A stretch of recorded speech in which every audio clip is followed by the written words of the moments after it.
answer. They were watching me through their doorbell thing. So I just shot some video there and just said this is where Alex was living. Alex was living with his sister, the shiplet lady, Summer. Yeah, when he shot Charles Vallow, he was staying with his sister over there. I'm gonna head over right now to Mesquite Groves, which is right across the street from where I'm at right now, and shoot that video. This time around, it's gonna be the other one was good, but this time it's gonna be better because I'm gonna try to talk to the neighbors and stuff.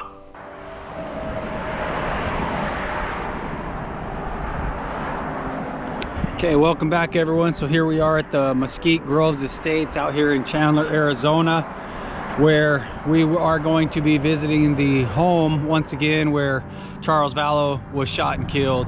That was almost 1 year ago. Today is June 19th, 2020.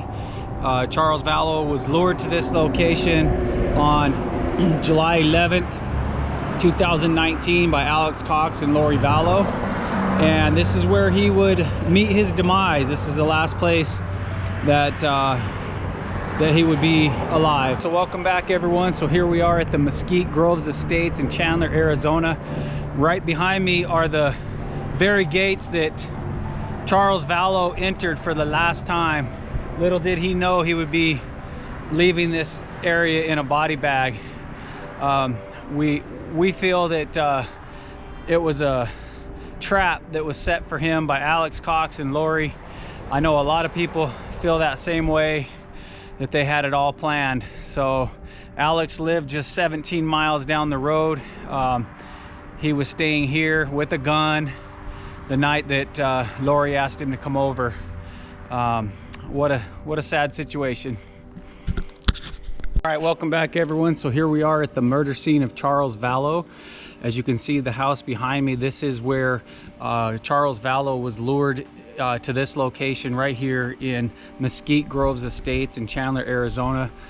And he was ultimately shot by his brother-in-law, Alex Cox, as he lay dead on the floor just inside this house, as we saw on the body cams of the police officers. So anyway, right over here, you'll see this is where Alex was sitting on the curb talking about how he was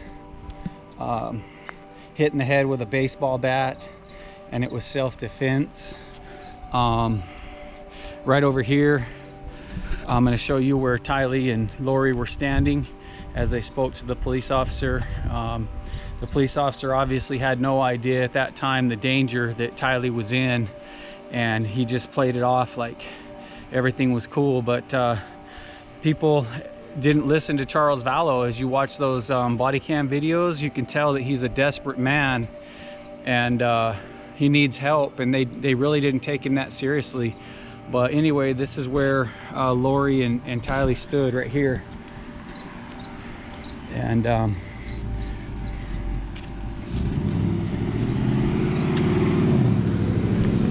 the neighbors reported that night that there was a pool party going on in the backyard that included Lori and Alex and some other people the same night that Charles Vallow was shot, right here in this home, right behind these doors right here. So anyway, I just kind of wanted to give you an idea of where this was at. Maybe we can talk to the neighbors who did report that there was a pool party going on. So let me just kind of show it to you a little bit.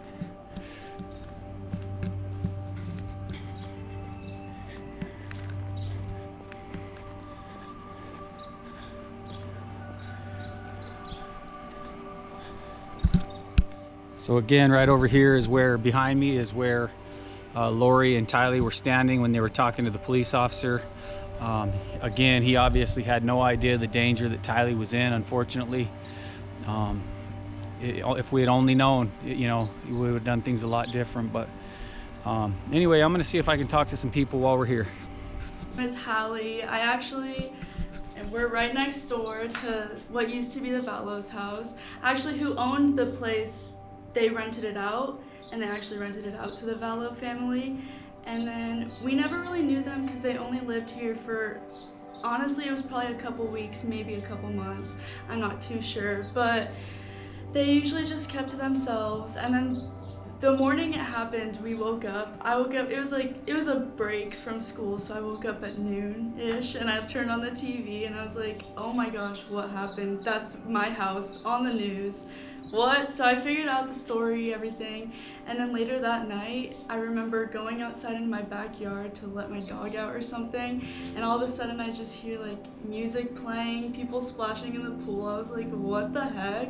I totally did not report it though, because I don't know, I told my parents, I was like, do you hear what's going on over there? But yeah. So that was the night that Charles Vallow was shot, and all the fire trucks and ambulances and everything were here. They were in the backyard having a party, huh? Yeah, so unfortunately. Okay, so did you know Tylee at all? I did actually, when I was a sophomore, so I just graduated, so it was like 2 years ago. I actually did choir, and she was in my class, and she was a very sweet girl, and I was friends with her. I was friends with 2 other girls. That was kind of like our group in that class, and she was like the sweetest person I've ever met. It's really unfortunate what happened to her. Yeah, for sure. Yeah, I was just telling my viewers that, you know, when the police were talking to her right over there in the street that day, that they had no idea the danger that she was in. Nobody did, unfortunately. But okay, well, is it Hallie or Haley? It's Hallie. Hallie, yes. Thank you so much for your time. Of course. I will give you the website where you can find this video. We are on YouTube and we are growing, so if you find it, go ahead and subscribe and like our video for us, okay? Okay, thank you.